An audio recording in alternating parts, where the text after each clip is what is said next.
On our journey through the centers, we have now reached the solar plexus. The solar plexus center is the center presented by the triangle located on the right side of the body graph, and it is the center where we process waves of emotional energy. This center is also called the emotional solar plexus center or the ESP. The emotional solar plexus is both a motor center and an emotional awareness center. A motor center is essentially a center which creates energy that is ultimately going to be expressed and transmuted into something else through the throat center. And in this case, the defined solar plexus consistently generates its own emotional energy to go through emotional experiences, to process, and to feel. The emotional awareness comes from experiencing the feelings that comes from this process, meaning the highs and lows of emotions. These emotions, as they are experienced and processed, lead us to greater awareness and connection to ourselves and to others. If you have a defined solar plexus center, you will naturally also have emotional authority, meaning that you are most of the time riding an emotional wave. These emotional waves make your inner emotional terrain a bit unstable in the sense that it's not going to stay consistent. It's a very dynamic emotional state. And because it's dynamic, it's a state that has to wait for clarity, especially when we talk about decision making processes. Clarity comes with time for you, so waiting is ultimately key here.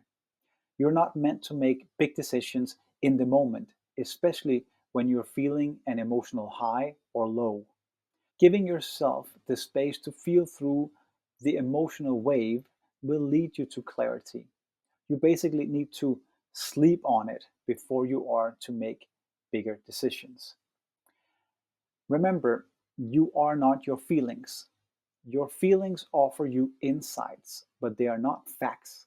When we identify with our emotional energy, we have a tendency to lock ourselves into a fixed place in what's really a dynamic state, meaning a cycle that has an ebb and a flow. And if we do so, we naturally limit our creativity, and it can get us trapped or stuck in feelings that don't serve the full potential of our creative power.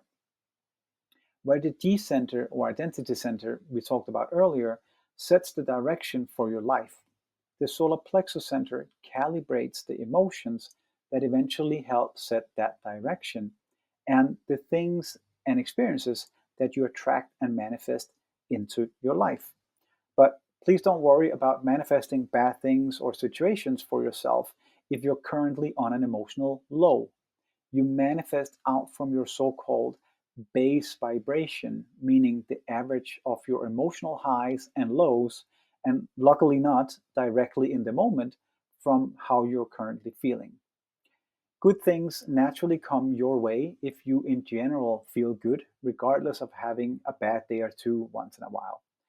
And you can, of course, train yourself to manifest even better things, outcomes, and situations for yourself by deconditioning your attachment and relationships with certain memories and the emotions attached to those memories. And this is true both for the defined and the undefined solar plexus centers. Someone with an undefined solar plexus center does not consistently generate their own emotional energy. Instead, they take in and amplify the emotions of other people, often feeling these emotions even more intensely than the individuals who initially produced them. As a result, these individuals can struggle with differentiating between their own feelings and those they have absorbed from other people around them. And one of the most important questions to ask yourself when you have an open solar plexus is this my energy? If you're going somewhere, meeting someone, and the energy suddenly shifts, maybe that's because of your open solar plexus center. When people have this center open, they tend to give up what they want and they need to avoid confrontation and conflict, or to tiptoe around challenges and difficulties in partnerships because they don't want to start an emotional wave in the other person. They don't want to make anybody unhappy or miserable. And when you have an undefined solar plexus, oftentimes there's a lot of energy that goes into keeping other people happy. Sometimes you are giving up what you want and need to try and make sure that everybody else gets what they need and they want. And there can be a real feeling of needing to please others in this dynamic. There can also be a real struggle for emotional wellness when this center is open, especially if you're living with people who really don't know how to manage their emotional energy well. So it's so important to understand that when you have an open solar plexus, you've got to be clear about who's around you and how their energy potentially is impacting you. With this center open, you're really feeling it and feeling it deeply. People with an open solar plexus center really have to work on making sure that they're interpreting the emotional energy well and that they are not identifying with the emotional energy of others they might be experiencing. An open solar plexus is also a place where we can experience empathy.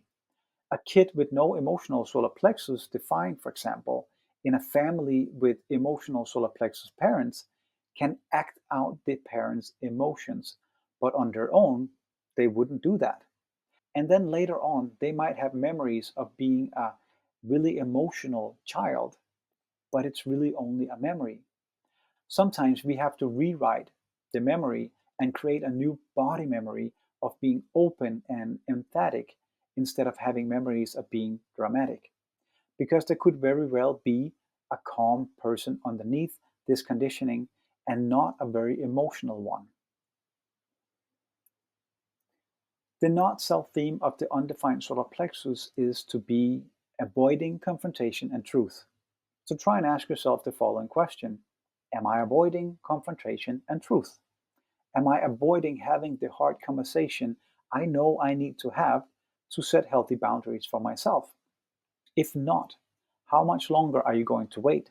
How much longer are you going to take it, so to speak, and let someone influence you to the degree where you might diminish yourself and your own needs? Or are there any other confrontations or truths you need to face in order for you to start manifesting a different life for yourself, a different reality? Confrontations are naturally part of the human experience, and it's such a crucial element in relationships and communities. It allows us to reach resolutions and herein also healing. With that said, it doesn't mean that all confrontations are necessary for you to participate in. Remember to trust your authority. And if you do make that confrontation or face that truth, make sure that you have tools ready for you to self regulate and ground yourself afterwards, getting out of the emotional energy wave again.